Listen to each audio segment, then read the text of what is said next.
Hello students. जो oncology का unit आता है उसमें मैंने आपको प्रीवियस वीडियो में जो है वार्निंग साइन बताए थे कैंसर के।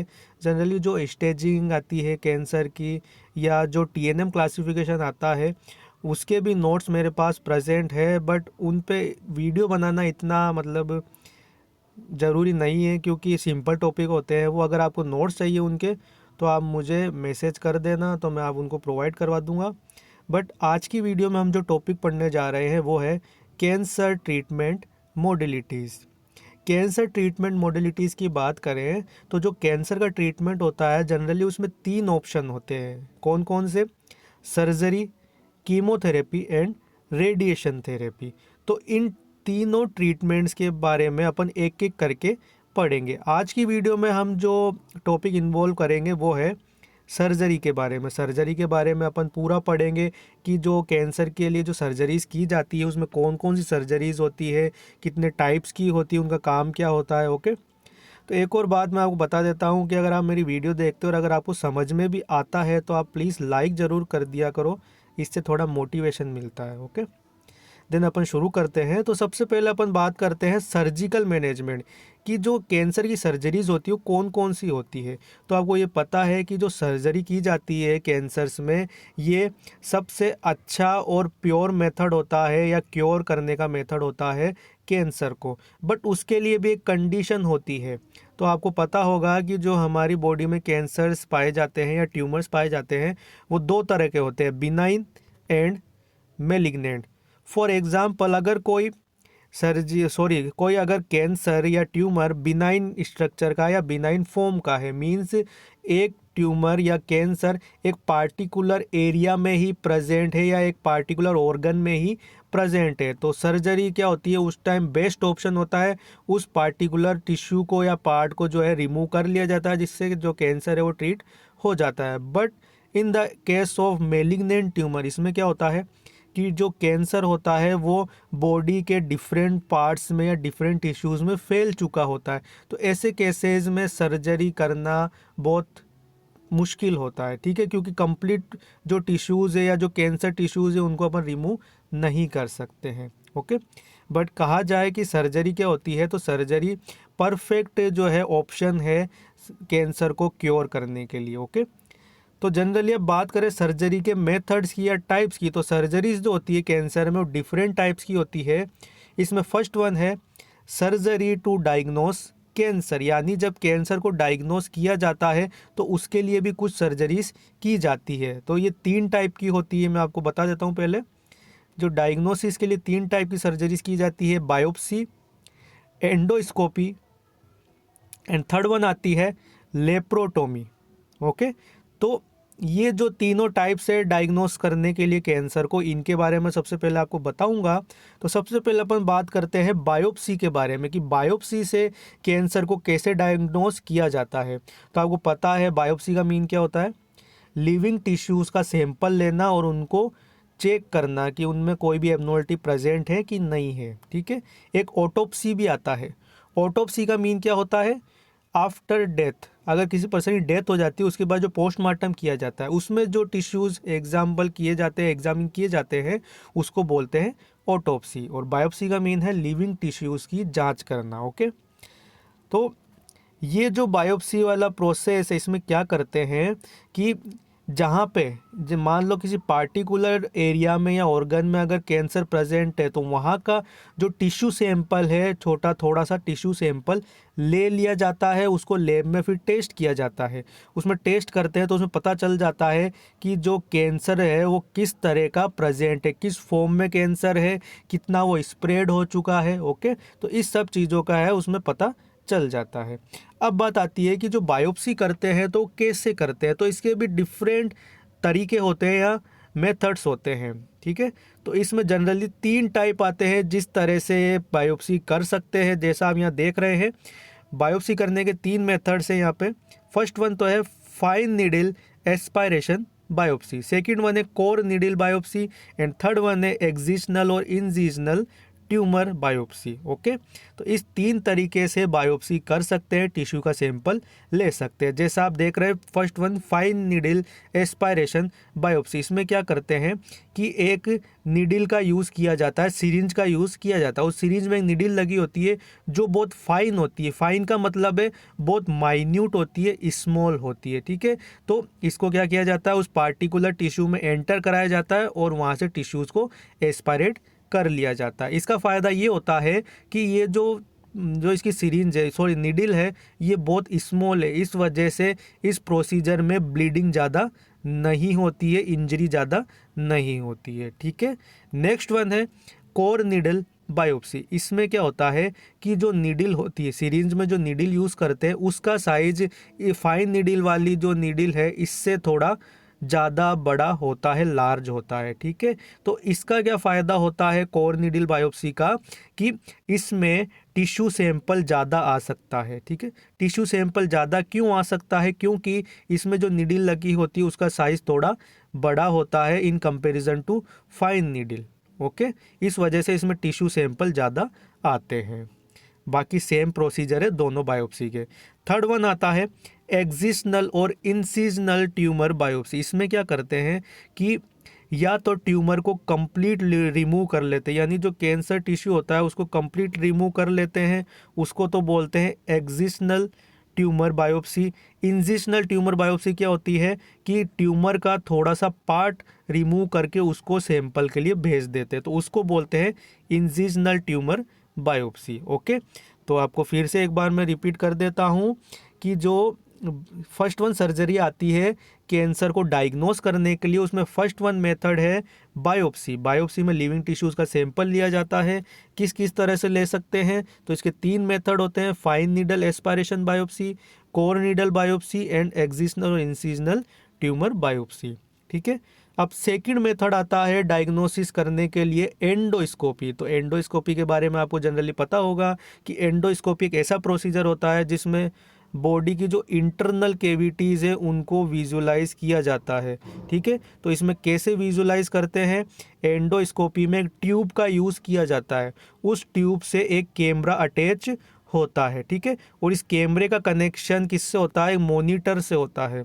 तो पर्सन की जिस बॉडी कैविटी में अगर कैंसर प्रेजेंट है या कैंसर के सस्पेक्शन है, तो उस बॉडी कैविटी में क्या करते हैं, इस ट्यूब को इंसर्ट कराया जाता है। ठीक है, जैसे इन ट्यूब के साथ कैमरा अंदर जाता है तो अंदर जो भी ट्यूमर प्रेजेंट है, कैंसर प्रेजेंट है, उसकी जो भी स्ट्रक्चर है वो मॉनिटर पे विजुलाइज हो जाती है। तो इससे इजीली डिटेक्टेबल हो जाता है कि अंदर जो ट्यूमर प्रेजेंट है उसका एपीरियंस कैसा है, किस टाइप का कैंसर है और वो कितना फैल चुका है। ओके, तो ये सेकंड मेथड हो गया कैंसर को डायग्नोस करने का, एंडोस्कोपी। फर्स्ट वन था बायोप्सी।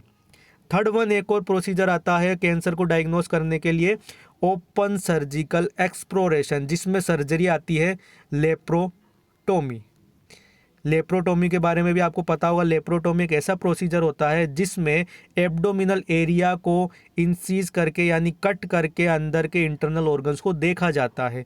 फॉर एग्जांपल कैसे करते हैं ये सर्जरी, जो हमारी स्टर्नम होती है, स्टर्नम के जस्ट नीचे से स्किन को कट किया जाता है। और कहाँ तक कट किया जाता है, जो हमारा अम्बिलिकस एरिया है, ठीक है, यहाँ से और यहाँ के बीच में जो है चीरा लगाया जाता है। उसके बाद डॉक्टर यहाँ की जो स्किन है इसको ओपन कर देते हैं। तो एब्डोमिनल एरिया में जो भी ऑर्गन्स प्रेजेंट होंगे वो इजीली जो है विजुलाइज हो जाते हैं। तो अब इन्हीं किसी ऑर्गन में अगर ट्यूमर या कैंसर प्रेजेंट है तो उसको आसानी से देखा जा सकता है। बट इसका डिसएडवांटेज ये होता है या नुकसान ये होता है कि इसमें ब्लीडिंग होने के चांस ज़्यादा होते हैं, क्योंकि इसमें इन्वेसिवनेस हो रही है, यानी ज़्यादा जो है स्किन को कट किया जा रहा है। ठीक है, तो कैंसर को डायग्नोस करने के 3 तरीके होते हैं, बायोप्सी, सेकंड वन एंडोस्कोपी और थर्ड वन है लेप्रोटोमी। तो आई होप आपको ये समझ में आ गया होगा। सेकंड वन मेथड आता है सर्जरी का, सर्जरी को रिमूव करने के लिए। ठीक है, पहला अपन ने पढ़ा कि सर्जरी को कैसे डायग्नोस करते हैं, अब है सर्जरी को कैसे ट्यूमर को कैसे रिमूव करते हैं। तो इसमें फर्स्ट वन जो ट्रीटमेंट है या ऑप्शन है सर्जरी का वो है क्यूरेटिव सर्जरी। क्यूरेटिव सर्जरी जो है पूरी तरह से ट्यूमर को रिमूव करने के लिए, कैंसर को क्योर करने के लिए की जाती है। क्यूरेटिव का मतलब क्या होता है, कंप्लीटली किसी भी कंडीशन को ख़त्म कर देना जड़ से। ओके, तो क्यूरेटिव सर्जरी में क्या करते हैं कि जो पार्टिकुलर एरिया में ट्यूमर प्रेजेंट है उसको रिमूव कर लिया जाता है और जो भी कैंसर होता है वो ख़त्म हो जाता है। ठीक है, इसके अलावा और भी इसमें सर्जरीज आती है, लाइक फर्स्ट वन है लेज़र सर्जरी। लेज़र सर्जरी में क्या किया जाता है, लेज़र बीम्स का यूज़ किया जाता है और ये लेज़र बीम्स क्या करती है, किसी भी ट्यूमर की सेल्स को या कैंसर सेल्स को जो है किल करने का काम करती है और कैंसर को ख़त्म करने का काम करती है। ठीक है, और भी इसमें मेथड्स आते हैं like cryo surgery. Cryo surgery एक ऐसा ऑप्शन होता है जिसमें लिक्विड नाइट्रोजन का यूज़ किया जाता है। कैसे यूज़ करते हैं, इसके लिए एक स्प्रे आता है। ठीक है, स्प्रे जो होता है इसके अंदर जो लिक्विड नाइट्रोजन भरी होती है। अगर मान लो किसी पर्सन के स्किन कैंसर है और स्किन कैंसर की कंडीशन में क्या होता है कि स्किन के सरफेस पर जो है मोल्स बन जाते हैं, इस तरह के जो है मस्से बन जाते हैं। तो क्या किया जाता है, इस स्प्रे को उन मोल्स के ऊपर जो है स्प्रेड किया जाता है। तो लिक्विड नाइट्रोजन क्या करती है, उन मोल्स को ठंडा कर देती, क्या कर देती है, बिल्कुल कूल कर देती है, ठंडा कर देती है। और ठंडा होने की वजह से इन मोल्स की डेथ हो जाती है, इसकी सेल्स की डेथ हो जाती है और यहाँ से ब्रेक हो जाते हैं और रिमूव हो जाते हैं। ठीक है, तो उस सर्जरी को बोलते हैं क्रायो सर्जरी। समझ में आ गया आपको, इसमें लिक्विड नाइट्रोजन का यूज़ किया जाता है। एक और इसमें सर्जरी आती है इलेक्ट्रो सर्जरी। इलेक्ट्रो सर्जरी में इलेक्ट्रिक करंट का यूज़ किया जाता है ट्यूमर सेल्स को या कैंसर सेल्स को रिमूव करने के लिए, डेथ करने के लिए। ओके, तो ये सेकंड ऑप्शन हो गया कैंसर सर्जरी का कि सर्जरी करके बिल्कुल ट्यूमर को या कैंसर को रिमूव करना। ओके, तो अभी तक हमने दो मेथड्स पढ़ लिए सर्जरी के। फर्स्ट वन तो था सर्जरी को डायग्नोस कैसे करते हैं, तो इसमें तीन आते हैं, बायोप्सी, एंडोस्कोपी एंड लेप्रोटोमी। दूसरा है कि सर्जरी करके जो ट्यूमर है उसको कैसे रिमूव किया जा सकता है, तो इसमें भी कुछ मेथड्स आते हैं like curative surgery, laser surgery, cryo surgery and electro surgery. Okay, third one method आता है इसमें पैलेटिव सर्जरी। पैलेटिव सर्जरी एक ऐसा ऑप्शन होता है जिसको कब यूज़ किया जाता है कि फॉर एग्जांपल ट्यूमर जो है या जो कैंसर है वो किसी पर्सन में इतना स्प्रेड हो चुका है कि उसको कम्प्लीटली रिमूव करना पॉसिबल नहीं है। तो इन द केस क्या करते हैं कि उस ट्यूमर का कुछ पार्ट जो है वो रिमूव कर जाता है या कर लिया जाता है, जिस वजह से क्या होता है कि पर्सन के जो सिम्टम्स होते हैं वो रिलीव हो जाते हैं। ओके, तो यहाँ पे पर्पस क्या है पैलेटिव सर्जरी का कि पर्सन के जो सिम्टम्स अपीयर हो रहे हैं कैंसर की वजह से उनको कम करना, डिक्रीज करना और पर्सन की जो क्वालिटी ऑफ लाइफ है उसको इम्प्रूव करना। ओके, तो ये ऑप्शन होता है पैलेटिव सर्जरी का।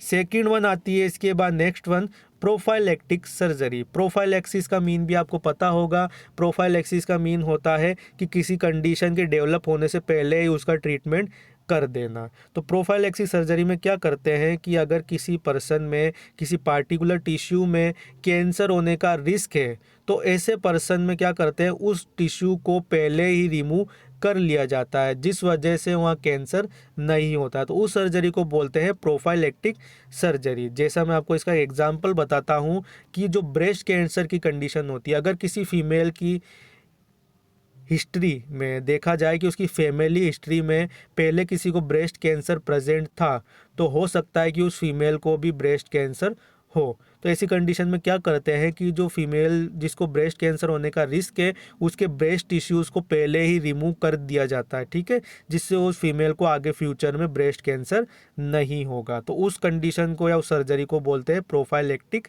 सर्जरी। ओके, नेक्स्ट वन इसमें लास्ट सर्जरी आती है डी बल्किंग सर्जरी। ये भी जो है पैलेटिव सर्जरी की जैसी ही होती है। इसमें भी क्या करते हैं किसी ट्यूमर का जो है थोड़ा सा पार्ट रिमूव कर लिया जाता है, पर इसका जो पर्पस होता है वो पैलेटिव सर्जरी से डिफरेंट होता है। ठीक है, तो डीबल्किंग सर्जरी में जो पार्ट रिमूव किया जाता है ये क्यों किया जाता है कि जो कीमोथेरेपी चल रही है, जो रेडिएशन थेरेपी चल रही है उसकी इफ़ेक्टिवनेस को बढ़ाने के लिए, इम्प्रूव करने के लिए। ओके, तो डीबल्किंग सर्जरी क्यों करते हैं कि जो ट्यूमर का थोड़ा सा पार्ट इसलिए रिमूव कर लेते हैं ताकि जो कीमोथेरेपी या रेडिएशन थेरेपी दी जानी है उसकी इफ़ेक्टिवनेस या उसका इफ़ेक्ट ज़्यादा हो। ओके, तो ये कैंसर की जो सर्जरीज होती है वो हो गई। एक बार मैं आपको वापस से जो है रिवाइज करवा देता हूँ। जनरली जो कैंसर की सर्जरीज होती है उनमें डिफरेंट वेज होते हैं, डिफरेंट मेथड्स होते हैं, जिसमें फर्स्ट वन आती है कैंसर को डायग्नोज करने के लिए, जिसमें 3 मेथड्स है, biopsy, endoscopy and laparotomy. Okay. Second one है कैंसर को क्योर करने के लिए, तो इसमें कौन कौन सी सर्जरी है, curative surgery, next one laser surgery, next one electro surgery. Okay. Next one आती है पैलेटिव सर्जरी। पैलेटिव सर्जरी क्यों करते हैं, सिम्टम्स को कम करने के लिए। ओके। नेक्स्ट वन आती है जो पड़ी थी प्रोफाइलेक्टिक सर्जरी। प्रोफाइलेक्टिक सर्जरी क्यों करते हैं कि अगर किसी पर्सन में पार्टिकुलर एरिया में कैंसर होने के चांस है तो उसको पहले ही रिमूव कर दिया जाता है, उसको बोलते हैं प्रोफाइलेक्टिक सर्जरी। और लास्ट वन आती है डी बल्किंग सर्जरी। इसमें भी जो है ट्यूमर का थोड़ा सा पार्ट रिमूव कर लिया जाता है, बट क्यों करते हैं, कीमोथेरेपी और रेडिएशन थेरेपी की इफेक्टिवनेस को बढ़ाने के लिए। ओके। तो ये कैंसर की सर्जरी हो गई। नेक्स्ट वीडियो में हम पढ़ेंगे रेडिएशन थेरेपी। अगर आपको इसमें कोई भी प्रॉब्लम हो तो आप मुझे कमेंट करके ज़रूर पूछ लीजिएगा। Thank you.